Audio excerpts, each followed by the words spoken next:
Okay, welcome back to the Crypto Uni. My name is Adam, and Cord is now in session, and we are going to be talking about Ben McKenzie and his views on crypto. He was on Bill Maher, and I believe either the late 2022 or early 2023, as well as on CNN, making the rounds. He wrote a book. We'll see the title of the book as we go along, and let's just discuss what he thought was going on and where he might be wrong. Describe it as a Ponzi scheme? Yes, it's a Ponzi scheme.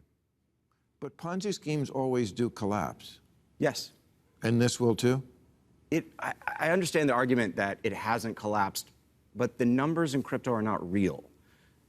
1 million people lost access to their accounts at FTX. 1.2 million American Lost access. They can't get their money out. Because He was. Okay, and let's just stop right there. So first thing I'm saying is the numbers in crypto aren't real, which is a good claim, very good claim. There's a lot of scams, a lot of meme coins out there, a lot of like overvaluation, a lot of hype. Obviously, they were in a bubble. Every time we're in a bubble, we have to understand that again, the numbers aren't actually affixed to anything. Again, the average stocks in the S&P 500 are, I think, 1 to 10 valuation over. So they're about 10x what they should be based on all the assets combined for the company. That's the revenue that it generates per year, the buildings it owns, all the infrastructure and equipment that it owns. So when we're talking about numbers being real or not, it's also very odd. When you're talking about investing or speculating, the numbers are always not real or unbased. They're always higher than they should be when there's a company that's actually valued and actually is making a profit in terms of capital gains for its stakeholders. So. But yeah, I would agree with the statement. Crypto in general, overinflated. You can make the assertion it's not real. Same kind of thing here. But then he quickly goes over from saying that to talking about FTX. And of course, we're going to make this big distinction between this conversation going forward, which is crypto entirely vacuous and bullshit and meaningless and hopeless? And are people getting scammed in the space and falling victim to exchanges collapsing, who are corrupt, who are unregulated? Seem to be two different questions in my mind. Let's go. He was running a Ponzi scheme because he stole it. Because he stole it. also, if you lose your PIN number, basically, right, you're just fucked, right? Yeah, you're just fucked. That's correct. And they say there's nothing you can do. Right. Well, so this is very interesting too. Again, we were talking about FTX, which is an exchange, which then is not. They're actually custodying your secret key for you, so you don't actually have access to your wallet. This was the main issue with FTX, and in fact, anyone who's been in the space for a number of years since Mt. Gox collapsed, basically, so we're talking about like 2013 times, it's always been the phrase, not your keys, not your wallet, not your keys, not your wallet, not your keys, not your wallet. The whole crypto movement, actually, to some degree, is about banking yourself, which is fundamentally one of the most basic levels of understanding you can have with crypto, is that you have to own your own wallet. And you have to be the one who is self-custodying your own wallet in order to actually own these assets and in order to not be susceptible to many, not all, but many of the potential downsides of having crypto. Being on an exchange is actually antithetical to that worldview. It is using exchanges and having your tokens be custodied by another entity. A middleman, in other words, like crypto tries to remove middlemen from transactions. This is actually antithetical. And so it's just so funny how people are pointing to exchanges and saying, hey, look at this exchange went down, Mt. Gox, FTX, or people were staking their coins and they got slashed like Lunaterra, got totally wrecked. Look at how fraught the space is. This is actually, these are all, the reason why those failures happened, to some extent it can be argued, is precisely because people weren't doing crypto ways. They weren't actually self-custodying. They weren't following one of the number one principles of crypto. But then, funnily enough, even though we're talking about FTX, which is a centralized exchange, now we're talking about secret keys and self-custodying. So this is all confused already, right? Also, if you lose your PIN number, basically, you're just fucked, right? Yeah, you're fucked. Which again is not true if you're on an exchange like FTX. It is true if you're self-custodying, which you should be. So we're mixing the two worlds again very heavily already. There's nothing you can do. Right. It's DYOR. Do your own research. And that's kind of why they use that's a good phrase in crypto. Do your own research. Is right, because this way somebody else is responsible, so you don't. Theoretically. Yeah. I mean, it's just lie after lie after lie. Okay, so they actually got to it. So let's just theoretical research. And that's kind of why they use exchanges, right? Because this way somebody else is responsible. Okay, good. So we've unfucked that idea. So Bill Maher has made the distinction, at least, that the exchange actually will be kind of accountable for your private keys. The bad part, of course, is that you've removed accountability from yourself, but you've now put your financial fate in terms of your investments or speculation into the hands of other people who are fairly unregulated, especially if they're operating out of the Bahamas. So you don't theoretically, yeah. I mean, it's just lie after lie after lie. I mean, the exchanges are much more. Most of them, especially the overseas ones, I don't want to get in trouble here in America, are like bucket shops. Bucket shops existed until the 1920s. They're fake exchanges. They take your real money, and then they don't make the trades. And this is true, actually. So this is very true, and this is a great critique, and this is something that we should be aware of. I feel like also my understanding of exchange traded funds is that you're not owning the underlying assets. So I think here we're getting to a really good point, which is that when you have an exchange, when I'm saying that I'm buying token X, Y, or Z, is it actually creating a purchase on that on that asset? Just like a derivative, basically, actually can track an asset with actually being that asset. An ETF actually would be too expensive for me to buy fractionalized items on the S&P 500. It would be like, I think a mutual fund is like 1,000, if not several thousands of US dollars to buy a mutual fund. But with exchange traded funds, I can track the value of that basket of goods without actually technically buying those basket of goods. So the value of the ETFs are derived from the S&P 500. So the idea that what you buy is not necessarily what you're getting. You're actually getting a stand-in or a proxy for what you've intended to purchase, I don't think is too far removed. And let me just add to this. This is a really good point again. The exchanges themselves, because there's a price of closing these sales, of actually purchasing something on a blockchain, of finalizing a transaction on a blockchain, depending on what blockchain you're using, it can cost money. It actually doesn't make sense for the exchanges to be explicitly buying the token that you said that you're buying. What they're actually doing is they have large sums of money of each token that they have on their exchange. Hopefully they're not lying about that. And when you go to purchase, they create an IOU for you. They say, okay, we owe you 1,000, Brett, or Solana, or Ethereum, or whatever it may be. And only when you cash out does that transaction hit the blockchain, which again, of course, anyone who's dealt with ETH layer 1 fees or even Bitcoin fees will understand that that's actually a very efficient way of doing things. So it's kind of like a yes and no. I think exchanges are a requirement for getting into your positions. You shouldn't trust the exchanges. They don't actually have all the tokens and all the assets that they're supposed to at one time. And also, let's add to this that stablecoins are also tenuous as well. So they have a bunch of they buy up a bunch of debt, and then they issue their tokens based on the debt that they have, which assumes that people will pay off that debt, which is not necessarily inherently true at all. So when we have $100 billion of UST being created, what's actually backing that, we're not sure. And this is again people not having the underlying asset readily on hand when they're creating these tokens. Sam Bankman-Fried of or trading them. allegedly, he kind of admitted to this in like a Twitter Spaces or something. Like, oh yeah, we didn't actually even buy some of Boy, if you think I don't understand this, I really don't understand NFT. Oh, NFTs are wonderful. What? Oh. Do we have a picture of some NFTs if people don't know what NFTs are? Like, there's something, okay, this is something, I've seen this a million times. Oh, yeah. What is that called? Stupid? Bored Ape. Bored Ape. Yeah.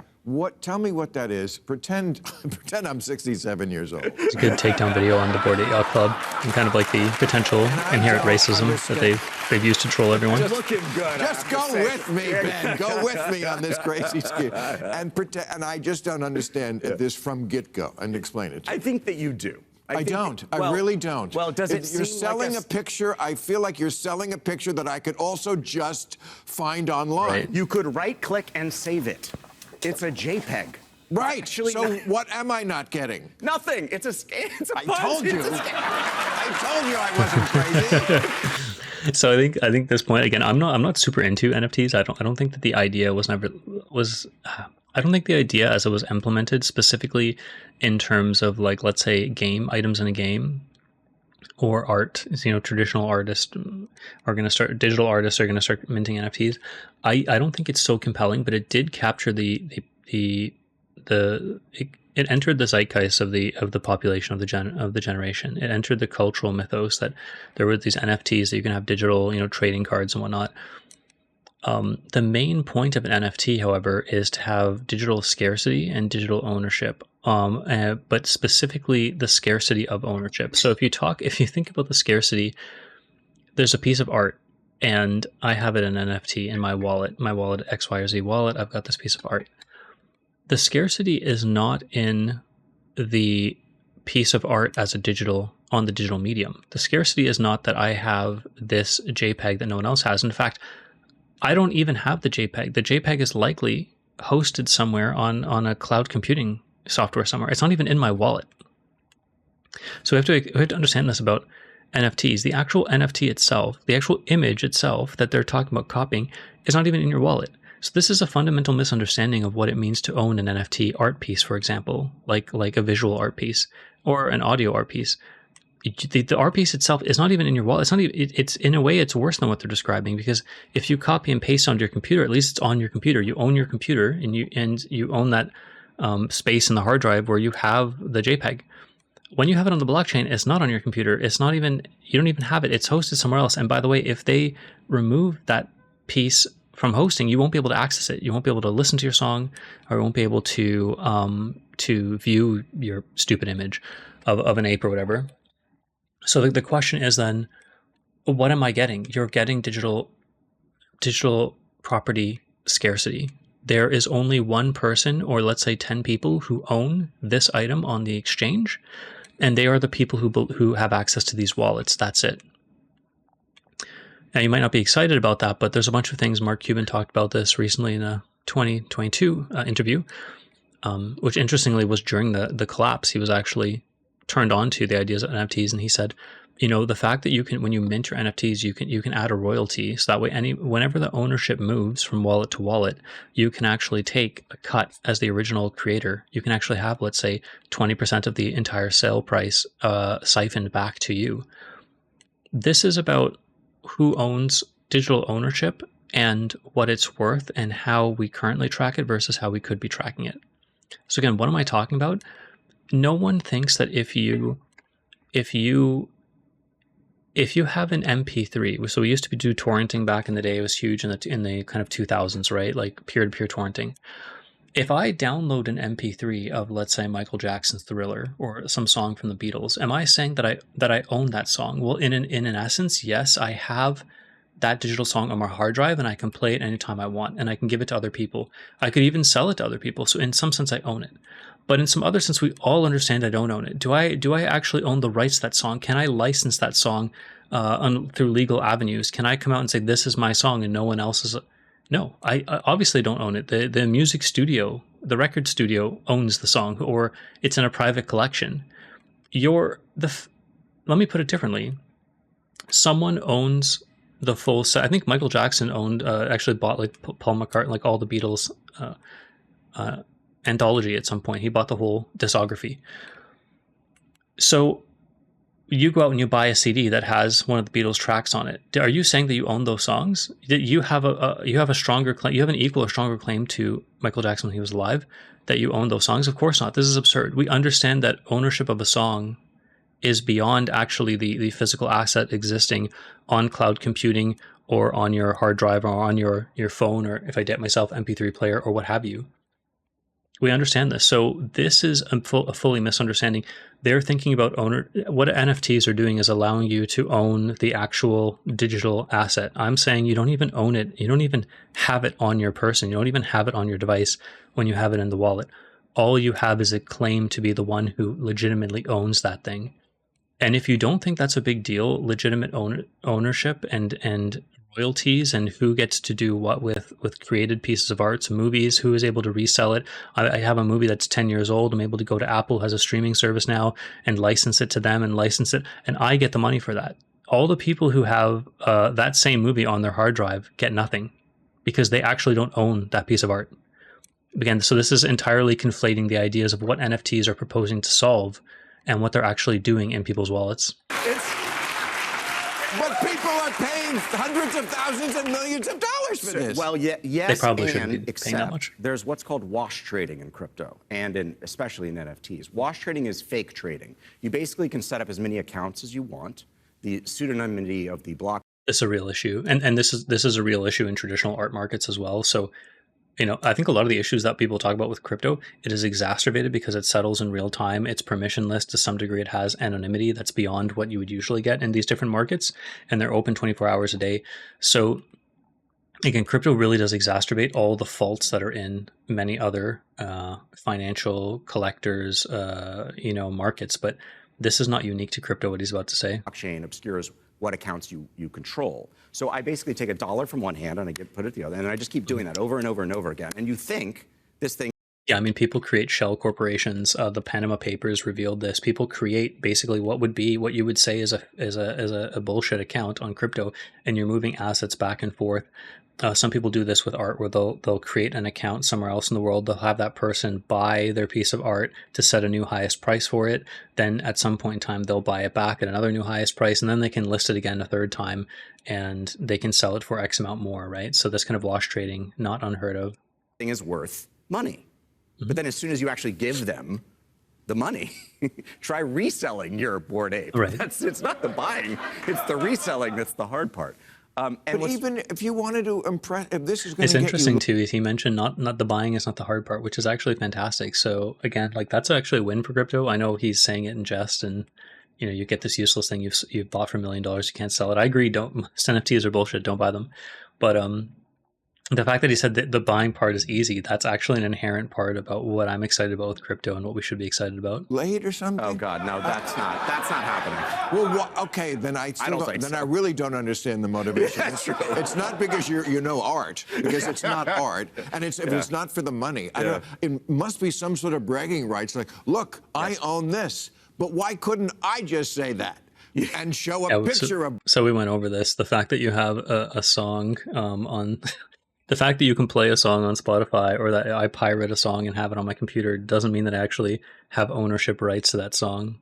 I own it in some capacity. I own that actual file that I can move around at my own autonomy, but I can't license it. I can't do many important things with that song. Bored Ape, which this guy who really no one has recognizes my has, ownership exactly. claim. Well, what's also really funny is that, technically speaking, they're not even the art loosely defined itself. It's actually the receipt for the...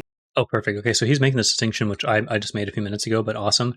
So yeah, you don't actually have, the art in your account. Again, I would claim that if you just think about this from, let's say, a music or a movie perspective, when it comes to ownership, it doesn't matter. Like the person who owns a given song, the CEO of let's say the stakeholders, the CEO, or this top manager at Universal Music or whatever, the fact that he doesn't have the full catalog of songs on his personal computer doesn't mean that he doesn't, or the company that's running it doesn't actually own those songs. The company itself can have ownership claims to the song, and for some reason not have the songs actually backed up on a hard drive somewhere. It's irrelevant. Having the actual digital asset itself is actually irrelevant to one's ownership claims. The art. So I don't understand this. Is a receipt for a link to a JPEG of a That's Bored true. Ape. Yeah.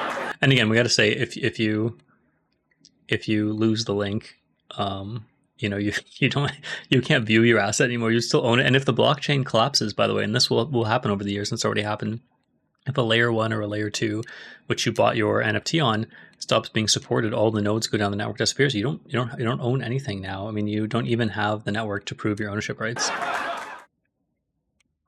Okay, awesome. That was a great discussion. Look, I'm gonna give actually that discussion. They did wade into some confusion, and sometimes they didn't clear it up, but a lot of times they did actually clear it up. So I'm going to give that one a B, actually, a B plus. So let's say a B plus here on the ruling. Pretty good overall. Definitely happy that they're able to show some interesting things. And let's just jump over to the other one. So his book is Fast Money, in case you'd like to read it. Let's go into the Ben, you have been CNN. warning about the dangers of this for some time now. You even took a 24-part online course with the SEC Chair Gary Gensler about this. I wonder if you feel like you've been proven right. Yes. I do feel like I started warning people in October of last year. The market peaked in November, so just a month after Jacob Silverman, my colleague, and I wrote our first piece warning celebrities about the dangers of endorsing these cryptocurrencies and NFTs and whatnot. And since then, the market has lost approximately 70 to 75% of its value. And that's Again, let's just. I mean, so again, if we look at the Bitcoin Rainbow chart, so he's in the crash of 2022. So this is the third crash now.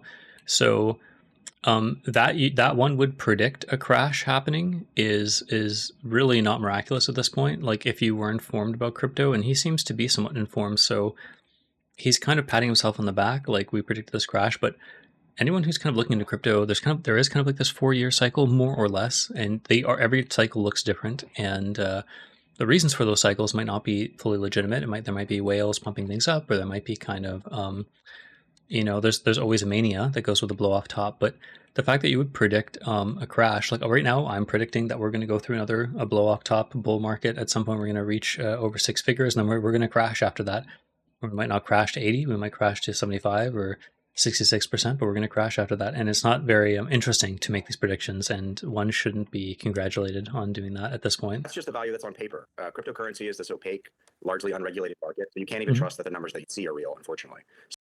I think for the most part, yes. So when he's talking about exchanges, I think some numbers not being real and it being opaque, it's actually in a weird way. It's interesting. It's the opposite. So Bitcoin network is actually fully transparent. You can audit the network in real time that you can't do anywhere else. I can't understand at any one point how many US dollars are in existence. No one can actually know exactly how many US dollars are in existence and how that US dollars are fractionalized and owned by how many people.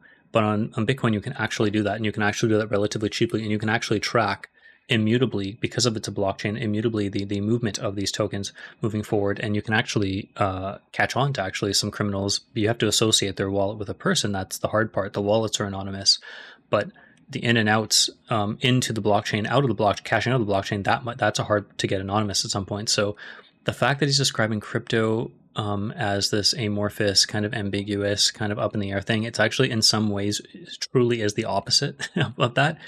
Specifically when it comes to Bitcoin. But I'll give him the benefit of the doubt here. He's probably talking more about the exchanges who are operating overseas in Singapore, in Hong Kong, in South Africa, maybe in the Bahamas, as FTX was, and they're unregulated, and that's where the huge risk is. And so once again, he's making this quick move that a lot of people do. He probably is aware of it, but it really doesn't help the overall rhetoric. The exchanges are unregulated, and the exchanges that people are used to going in and out of the cryptos are often full of bullshit for various reasons, and they've failed multiple times. CEOs have mysteriously died and left with all the secret keys. Again, not your keys, not your token, not your coin. So the fact that people are using crypto in this way is kind of a bastardization of the first principles of crypto. But also, I think it's just very interesting. Crypto allows people to interact with finances and speculation and kind of gambling and moving economic value back and forth however they want. And so, in a way, to me, I kind of look at it like the web. There's a lot of shitty websites and scam websites out there, and there's a lot of scammers trying to take your stuff. And it's the result of giving people this extreme freedom mouthpiece where they're able to do whatever the hell they want with it. There are definitely some bad actors there who are definitely using it to fuck over a bunch of other people, and it's very disheartening for the scene.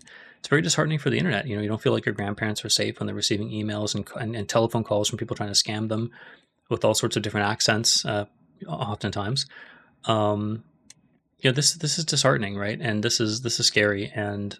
But are we to say that that telephone communication and email communication, internet communication is fraught with scams, and therefore we should destroy the whole thing? None of us are saying that. And to see that message coming about from crypto, it is disheartening in a way, although I understand, because it has been thus far heavily under-regulated, which is not necessarily a problem of the space, it's a problem of regulators to some degree. And it's been a right place for fraud, and it's also complicated in a new way that most people are not informed about. People have had the experience now of being scammed, and I've been growing up with the internet, like understanding the kind of what I need to do and what I don't need to do in order to try to avoid that as best as possible. But people don't have this experience with crypto yet, and we're building it as a species. So yeah, I feel a bit validated, to be honest with you. I wonder how you think you saw this when so many other celebrities have been pushing it, have been hawking it, have been encouraging their fans to get involved in this. How were you so skeptical of it in the first place? So I have a degree in economics, and I like to say the book I'm writing is about money and lying. Now, I know about money from my economics degree and from making a little bit of it in 20 years in showbiz, but I know about lying because I do it for a living. As an actor, you're aware of what people are doing and how they're using language. And language is an incredibly important tool that we discount to our peril. When cryptocurrencies call themselves currencies, they are not currencies by any reasonable economic definition. They are instead securities, meaning So this is interesting. I would agree with him that that cryptocurrencies might not actually be currencies. I think it's a misnomer. And I think although I'm not going to speak directly to this point, I would say that I think we could definitely look into this and make a good case that cryptocurrencies are not currencies.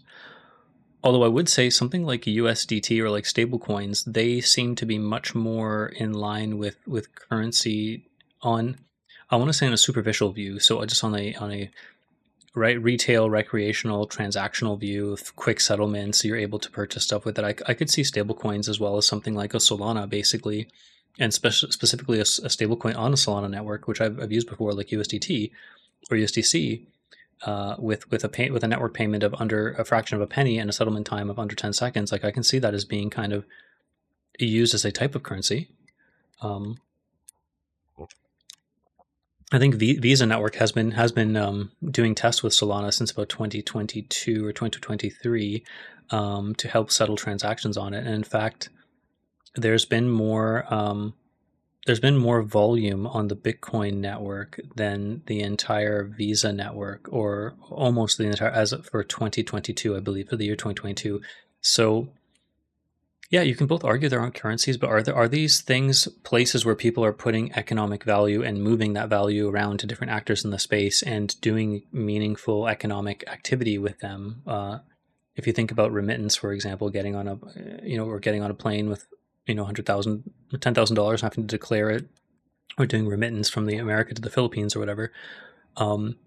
People now have the option to use Bitcoin, and in war-torn areas, people have the options to use Bitcoin, and in places where they don't believe in their sovereign nation and the printing of their own money and the devaluation of it, people can use Bitcoin. So again, it might not be a currency in the traditional view. I can't buy a coffee with Bitcoin. I think you can do that with USDT and Solana, and we would actually see more and more people doing that, including myself, if the merchants had caught on to this yet. We are seeing Visa and payment networks actually look seriously into crypto now as helping doing settlements. I think banks are using their own blockchains to try to help facilitate wire transfers, which are a draconian way that they currently do it.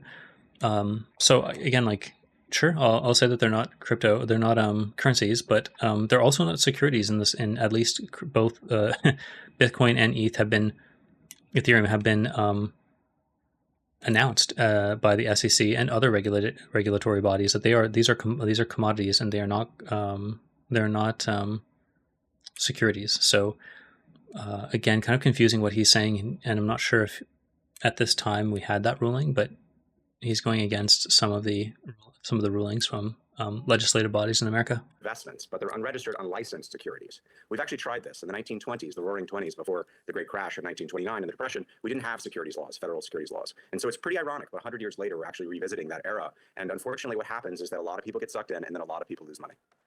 A lot of regular people. And he's right. A lot of people have lost money. And I believe like this is totally a great point that he's making.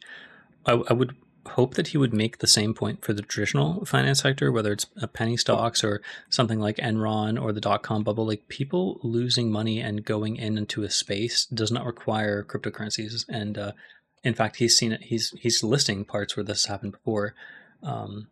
Governments have bad monetary policy. Mania shows up in a space that's not crypto, and people put a bunch of money in and lose a bunch of money. Scam projects, scam companies are created, Ponzi schemes are done. Like, this has all happened before crypto. So I think crypto is actually just facilitating these things, and it's a new way for people to be creative in their scams and to exacerbate their scams and have farther reach. But I don't think it's necessarily new, and it would be interesting to have him critique those things as well. And I think that is at the heart of this. And something you said when you were testifying that stood out to me was basically that you believe the millions of Americans and people who've been drawn into this have basically just been sold a bill of goods. Yeah. They have. The lies are both big and small. The first lies start with language, but they do get bigger. Robert Shiller, the Nobel Prize winning economist, has talked about how economic narratives form. They're stories that are in response to real things. So the creation of crypto is a response supposedly to the subprime crisis, right? The huge debacle that created a lot of understandable mistrust of our financial institutions has given cryptocurrency, the story, a lot of its power. Everyone knows we have big problems in this country. I just want to stop here too. I was just talking with someone recently about this. So it's interesting if the crypto story, like someone or some group of people created Bitcoin, and there was really no solid intention behind it, or they had an intention, but it didn't really match onto the real world. Something about being anarchists and kind of like, being free from the government in terms of certain things. And then they put it onto the world.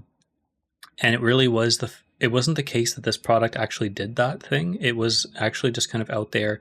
And then people started throwing that narrative onto it, and they started talking about it as, and to be fair, this has happened to Bitcoin. Bitcoin used to be something that it's a different way of transacting. People were, buying copies and selling copies with it. You can watch, people doing that in 2015, 2013 when it was cheaper.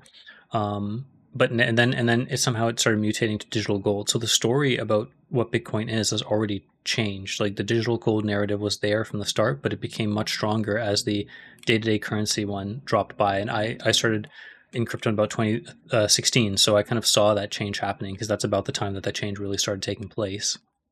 So it's still viewed as both a currency as well as potential digital gold. Now Bitcoin is viewed much less as a currency and much more as a digital gold or store of value. But the question here is the narrative around Bitcoin being like freedom from governments and involatile unstoppable property rights. Is this conversation made up, or was it from the start? And I think it was from the start. So I don't think he's reading this right. I mean, I think if you look back and watch documentaries on Bitcoin, you'll see that it was like this crypto anarchist, techie anarchist group who was actually from the start talking about how we need to have a currency that isn't subjected to the type of economic policy and fraught and fickleness of corporations and governments who are lobbied by these corporations. So again, I think that's where the story starts. I think we can look at that factually, so that shouldn't be up in the air here. A lot of problems with our regulated financial system. And so crypto says, oh, well, we can fix all that. We can bank the unbanked. We can build generational wealth. We can do this. It's the future of money. It's this, it's this, it's this. Right. Unfortunately, the problem is all of those stories are not true. So this point, okay, so perfect. So he makes like a solid assertion we can look at. So the thing is, you can't falsify what he says if he doesn't give us a criterion in which to falsify him. So he says this is not true. Oh, you're not going to be creating generational wealth in crypto. Mom and pop people are only going to get hurt. They're not going to do well. It's not going to create a different kind of digital layer apart from the regular financial system that is going to be beyond the control of certain players. And to be fair, I can't tell you right now that's what crypto is doing. All I can do is look at the price action and look at the institutional adoption and look at the nation state adoption. And look what's now happening with both the Democrats and Republicans talking about crypto as being a big thing that they actually want pro-regulation on, and they do see it as being somewhat innovative, if only to get the votes. But who knows? It could change from there. I can't know what politicians actually feel. Like all I can do is look at what they're saying and what they're proposing in various interviews, whether it's Michael Shermer or the former Speaker of the House, Paul Ryan, talking pretty handsomely about crypto and the potential future for it, and the potential for it to solidify the US dollar as a dominant currency for the world reserve currency. So they've finally become not daft about the potential here and about how much money could be generated. When he's talking about it not being all these things, it's like, how long does it take? So we're already 15 years into Bitcoin. It's only grown. The wallet address has only grown. It's starting to become more and more legitimized. So he obviously doesn't have the benefit of seeing the ETFs take off and this 2024 election cycle. But the question is, when were we able to falsify this? He doesn't give us anything to falsify. Like, is it when Bitcoin reaches $1 million per coin? And at that time, it was clear that if anyone had got in and held, which is the hardest thing in the world to do, held and not left their coin somewhere else and got it stolen and been part of scams, if they just bought Bitcoin on a secret key, held it, and not lost their secret key, how long will it take until when Bitcoin's 1 million, when it's 10 million, we'll say, oh, you know what, this was actually a way out for a lot of people. This was actually a fantastic investment. This would have been helpful to retail investors had they bought it early on. And this is one of the few offerings that it's been said with crypto, specifically Bitcoin and a few other of the larger I would say more reputable blue chip altcoins, this is the first time when retail investors like me and people around the world who aren't exposed to the American markets, aren't exposed to any markets, can, as long as you have internet access, you can participate in these markets and you can get in and you can invest or speculate or gamble or take positions before institutions have got there. This is like the first time where potentially a new asset class has been created, and retail has the first go at it. Yeah, that's astounding overall. And again, I think that's what's happening, but I can't prove that that's what's happening right now. But I would ask of him, at what point, whether it's starting to be used as payment rails, crypto, let's say Solana or Sui by various large corporations like Visa or MasterCard. It's been made legal tender now, not just in El Salvador and Congo Republic, but also in 10, 20 other countries, obviously smaller. Or, USA is starting to say that they're going to have a reserve, a Bitcoin reserve. Like, at what point will we say, hey, you know what, maybe we were wrong? You never get an option from these people. I have to modestly say on my position, I'm not saying Bitcoin's the future of money. I can't prove that to you right now. All I can say is what we're seeing in terms of price action. Every bull market sets a higher high, a much higher high. Every bear market sets a higher low. So we're seeing this thing when we zoom out, slowing down, but still growing exponentially and still providing lots of opportunity for people. So none of them are true. And you see now, unfortunately, almost when it's too late, the power of those lies. And people wanted to believe in it so much, and I understand why, that they got sucked in. And now, unfortunately, 40 million Americans, the vast majority of 40 million Americans have lost money. So again, FTX being a scam and collapsing, that's one thing. I think if he's, right now, it just sounds like he's talking about crypto and Bitcoin in general. Most of the crypto coins are scams and people are just trying to throw money at things to get rich. So I don't have as much sympathy with these people as I would. Like, if you're just doing gambling or buying penny stocks, I mean, you should know there's risk involved. I think most people did understand that there's some risk involved in crypto because it's been advertised a lot. Actually, if there's one thing that people know about crypto, it's how risky and scammy it is. So we can't really say of most people that they don't understand crypto has risks and could be a scam. But that said, yeah, there is a lack of regulation. There's a lack of education on it. So it's like, what do we do? Do we call crypto a bullshit, even though we have reason not to, which he seems to be? He seems to both be somewhat informed about crypto, like fairly informed, and yet still just calling it bullshit and still understanding the narratives around crypto, but saying that they're bunk. And he's saying that they're bunk because why? Because there was a crash in 2022, totally expected. It's happened. There's always been a crash in crypto after a big bull run. And second, FTX collapse, which really in some way has nothing to do with the foundational principles of, let's say, a Bitcoin. So again, not quite clear what is being said here, how logical it is. And what do you think when you hear someone like Senator Tester say, I don't think a lot of people even know what crypto is. When it's lawmakers and their role that they could have been playing here, what do you think they need to do differently? Well, it's really interesting. When you talk to the 80+% of the country that's not bought cryptocurrency, they almost always say the same thing. I've been traveling around the country and the world talking about this with lots of different people, from Sam Bankman-Fried himself all the way down to regular investors.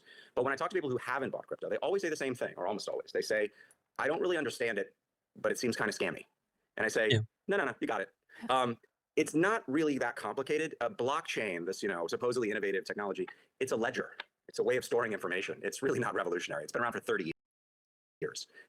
Yeah, I think this is a really interesting point. It's a ledger. So again, the first financial activity we've ever seen basically are on stone tablets or some sort of preserved tablets that we have, where people were counting up how much wheat and how much barley, and they were doing in and out. The financial system started at and will always have a ledger. So ledger technology, like a technology being, it's like saying a calculator. Technically, we had the abacus and stuff. So nothing's really interesting about scientific calculator or a quantum computer. I mean, it's absurd. Like, yes, the technology, the foundations are old. There will always be, we'll always have to resolve calculations. It's in computer programming or in physics or mathematics. There'll always be the need to do that. There'll always be a ledger as a part of global finances. So what is the proposition here? So it's just old technology, but if you advance it far enough and make it exponentially more powerful than what you started with, I mean, that's extremely valuable.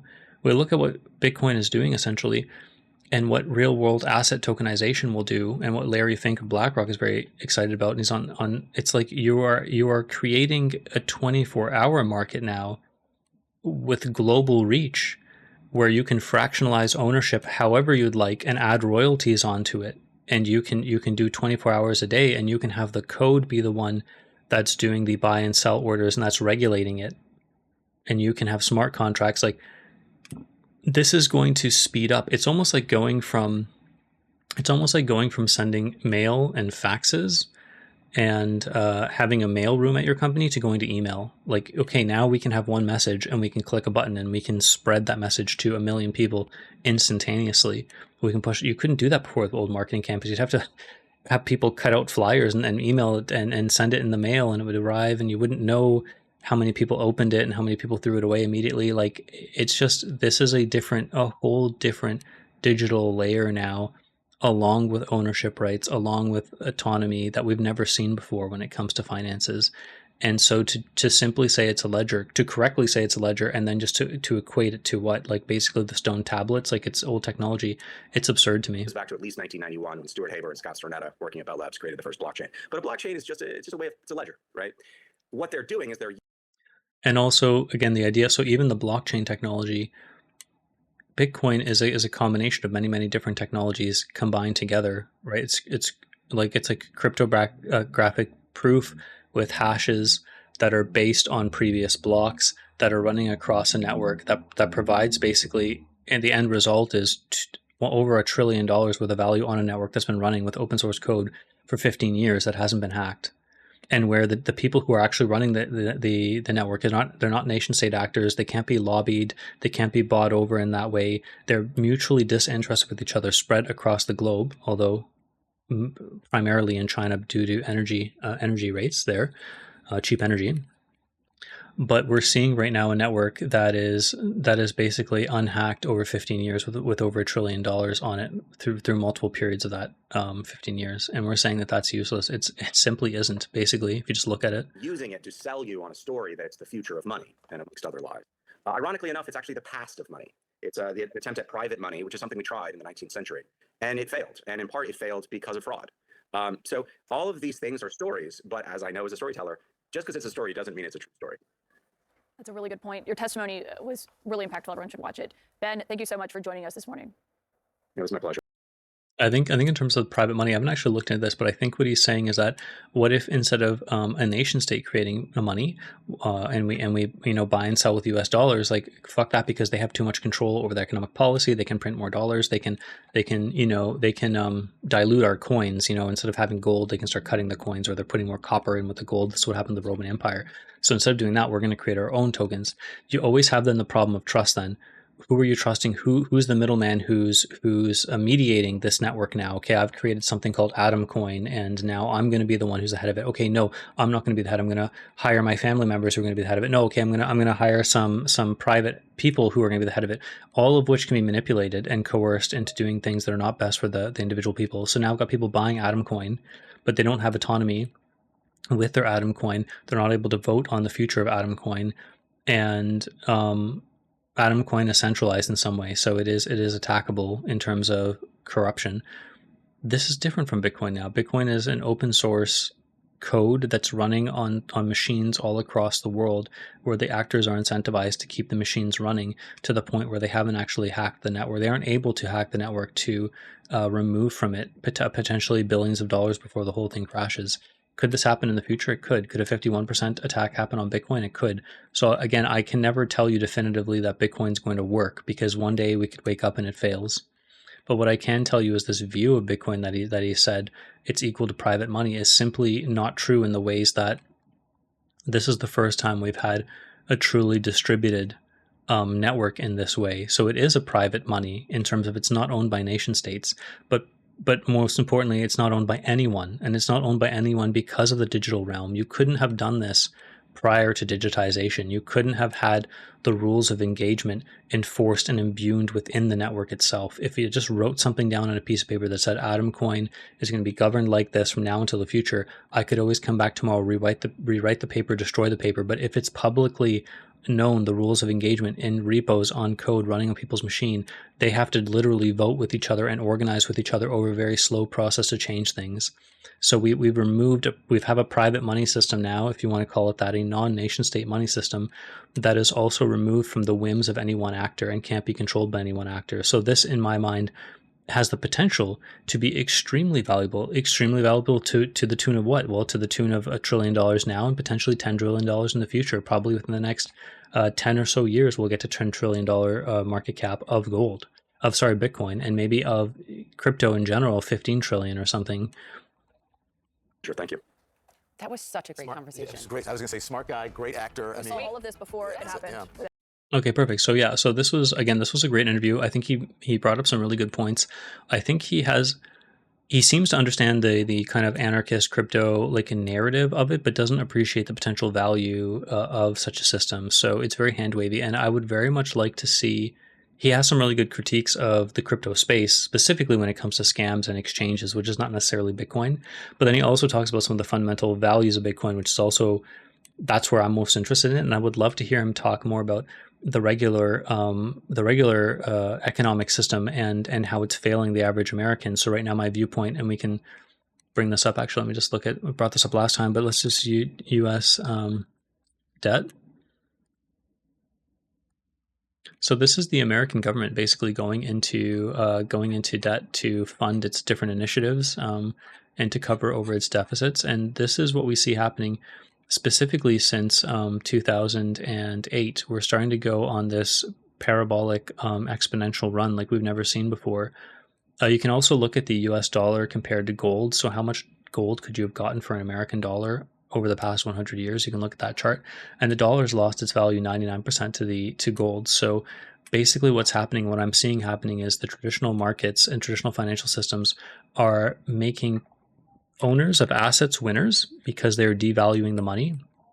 They're ripping off everyone who's only in money and who doesn't have sufficient exposure to assets because they can't ride that train. Because your purchasing power of your dollar is going down, but your asset is rising as well because you need more dollars now to purchase those assets. So we're seeing this happen in real time. The middle class has stagnated in terms of wage growth in the United States and probably around developed countries since the 1970s, maybe the 1980s, if you want to argue that. You can look at that chart. So I agree that Bitcoin's unproven. It doesn't have a 100-year history. We don't know what the future will hold.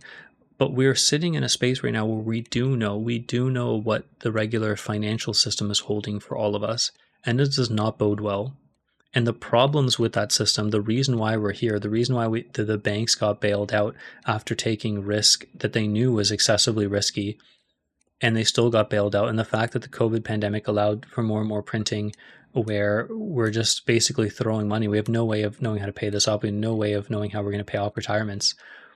We can see the devil that we know. Maybe you want to say the devil that you know is better than the devil that you don't know, but I think a lot of people are catching on to crypto as being the devil that they don't know, which actually, when they take the time to learn about it, is actually very promising. Maybe it's not actually a devil at all. But if you wanted to phrase it as a devil, like, crypto's a scam, and I'm just going through what Mr. McKenzie is saying, what about the traditional markets? I don't want to go into a whataboutism. If Bitcoin is bad for all these reasons, I accept it. Right, and he's listed some, and I totally accept how crypto is bad and it's scammy. What I'm saying is it also seems to have a solution, and not only does it seem to have a solution and be good, but it seems to have a solution for exactly the opposite side of the coin, the total corruption and dysfunction that we're seeing in the regular financial markets and institutions right now. So anyways, it's just shocking me that he doesn't really see that, and he doesn't speak to any of this. It's almost like what he did was grifting. I don't think he's a grifter because he's well enough researched, much more than other people, but he still releases a book. He talks about this. He comes out and makes a big point about it. Obviously he's already famous, so he doesn't need this for fame, but like he's made a career now, like a second career out of being the one who's skeptical of crypto. He's probably been invited to a bunch of places to talk. He sold his book, but he's done that at the start of a bull market, a bear market when it started crashing, which we've already seen 3 times before. And now, where is he now? How is he going to explain potentially crypto to going to 100,000 per coin USD? And how is he going to explain the fact that BlackRock and other institutions are now legitimizing it more and more. Like, how is it just going to be that everyone's stupid and greedy and they're being sold? At what point do we say, you know what, this narrative is wrong? So I would like to see where he is now with these arguments, and actually we'll come back to him. And I'd love to see how he responds to regular financial markets and corruption there, and what his views are about those. You know, I think he might just say that they're both bad. But interestingly, he doesn't see how they're connected, how Bitcoin actually does address some of these fundamental failures. So that's it for now. I'm going to give that one also, we had a B plus in the last one. I feel like this is also a B plus as well. So I think overall good work, good understanding of crypto, but definitely missing fundamentally this kind of connection between traditional finances and what's being proposed by crypto, and basically just hand waving them away and just saying because of recency bias, because crypto has blown up for the third time now, people have lost much money. It's all vacuous, but now we're seeing again it grow. It never went down to the lows, the 2019 lows. It's coming back. And it's like, how do you explain that? There's obviously something missing from the explanation. So, you know, B plus. Maybe I shouldn't be as generous, but I'm sure we're going to see worse and worse stuff as we go along on this channel. So I'll leave it a B plus for now. Thanks so much. Take care.